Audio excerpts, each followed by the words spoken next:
ہم کریں گے ہر مظلوم کی حمایت۔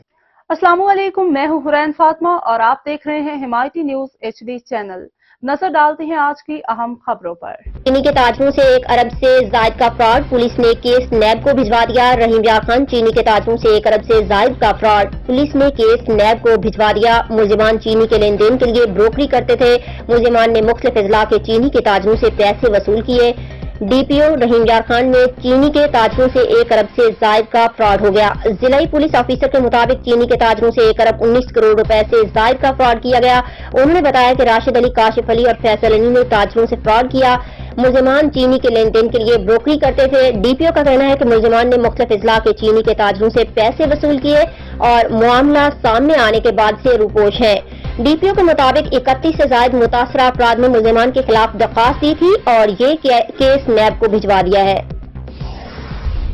سعودی حکام نے حج پرمٹ کے بغیر مکہ آنے والے 1,53,000 افراد کو واپس بھجوا دیا۔ مکہ میں حج سیکیورٹی فورسز کے کمانڈرز کی جانب سے حج کے دوران سیکیورٹی کے انتظامات سے متعلق بریفنگ دی گئی۔ بریفنگ وزارت داخلہ کے مرکزی دفتر میں دی گئی۔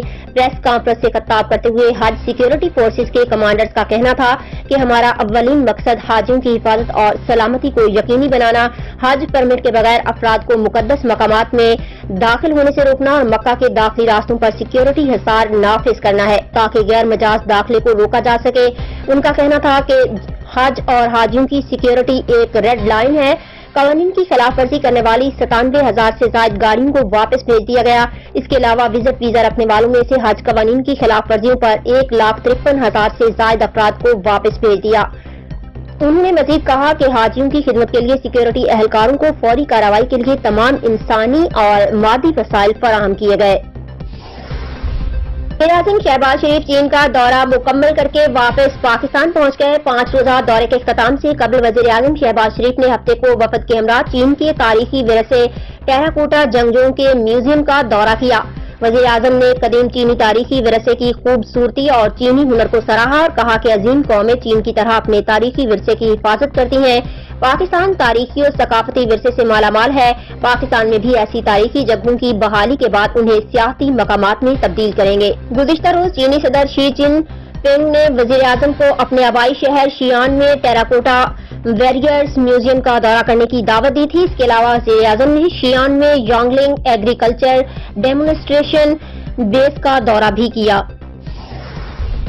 صحافتی تنظیموں نے پنجاب حکومت کا متنازع حقیقی عزت قانون انسان دشمن قرار دیتے ہوئے قانونی چارہ جوئی کا اعلان کر دیا۔ قائم مقام گورنر کی جانب سے بل کی منظوری کے بعد صحافتی تنظیموں کی جوائنٹ ایکشن کمیٹی کا اجلاس ہوا جس میں CPNE، APNS and PBA، PFUJ اور پریس کلب کے نمائندے شریک ہوئے۔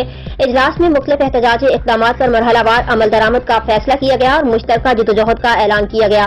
اس کے علاوہ بل کے خلاف حکومتی اتحاد سے باہر سیاسی جماعتوں، انسانی حقوق کی تنظیموں اور بار کونسلوں کی مشاورت سے آگے بڑھنے پر اتفاق ہوا اور حکومتی تقریبات، بجٹ اجلاس اور حکومتی اتحاد کی سرگرمیوں کے بائیکاٹ کا فیصلہ کیا گیا۔ یاد رہے کہ پنجاب اسمبلی سے منظور ہونے والا حقیقی عزت بل قائم مقام گورنر ملک احمد خان کے دستخط کے بعد باقاعدہ قانون بن چکا ہے۔ حیدرآباد سلنڈر دھماکے کا ایک اور زخمی چل بسا، جاں بحق افراد کی تعداد 27 ہو گئی۔ حیدرآباد سلنڈر دھماکے کا ایک اور زخمی چل بسا، جاں بحق افراد کی تعداد 27 ہو گئی۔ حیدرآباد میں گیس سلنڈر کی دکان میں دھماکے کا ایک اور زخمی کراچی میں چل بسا۔ حادثے میں جاں بحق افراد کی تعداد 27 ہو گئی۔ کراچی کے 3 اسپتالوں میں پریٹ آباد سلنڈر دھماکے کے 4 زخمی اب بھی زیر علاج ہیں۔ واضح رہے کہ 30 مئی کو حیدرآباد کے علاقے پریٹ آباد میں ایک گیس سلنڈر کی دکان میں دھماکہ ہوا تھا جس کے بعد آگ بھڑک اٹھی۔ آتش زدگی کے باعث دکان میں موجود کئی سلنڈر دھماکوں سے پھٹ گئے تھے۔ سلنڈر پھٹنے سے 63 افراد زخمی ہوئے تھے۔